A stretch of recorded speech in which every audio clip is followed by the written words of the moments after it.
The Immigrants. Who are they? Where did they come from? Why did they come?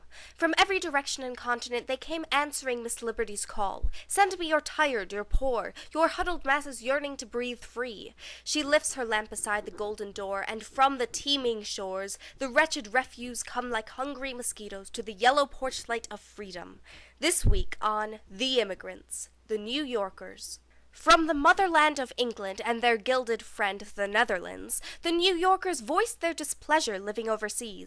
I don't like it here, dearest mother. I regret to inform you, but I am leaving for the New World, for adventure, land, gold, Dutch architecture. I can imagine the salt air of the seas tickles my lips while my husband and I look back upon England as we go unequipped, except for his misfortune, but unequipped nonetheless into the great unknown. So we go up to New York. I wish you a good life. And I hope you're not dead before you read this. I don't like it here. I am Dutch. I am sick of all these wooden shoes. They hurt my feet, and I can't walk in them. Anyway, there isn't much room to walk. The Netherlands is so full of banks. I have no need of them, though, because I want to look out for my own money. I want to leave. I don't like it here in England. I'm a middle-class worker and my family's too cramped in our tiny English house. The newspapers here are too sugar-coated and I want to hear the real truth about our government. And so the boat set out.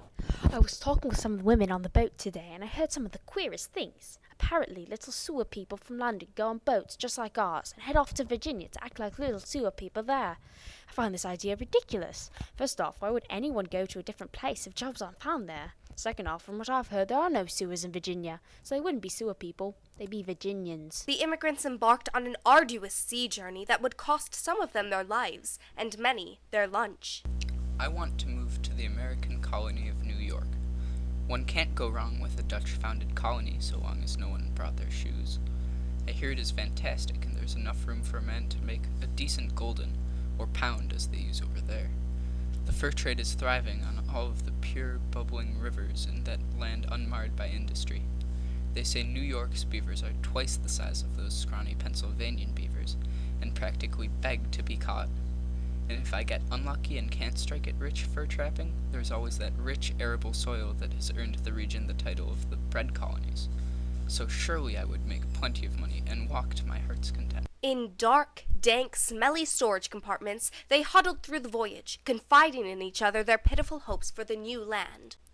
I've heard in New York, everything is bigger. Instead of working in a factory, I can live on a farm, with chickens and such. And did you hear about that Hugh Zenga trial? I've heard that now you can write what you want to say about politics.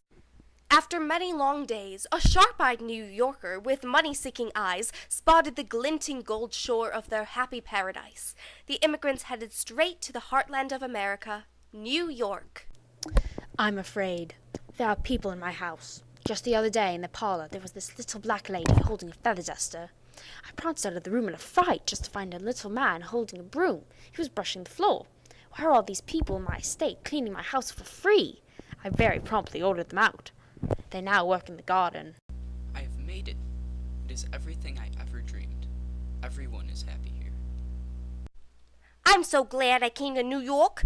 I like living on a farm with chickens. I like having a trustworthy newspaper. And I like all that Dutch food we have at Thanksgiving with those nice Mohawk Indians. I like it here in New York. Next week on The Immigrants, the Massachusettsers. If that is the shining beacon of humanity, we're all in trouble.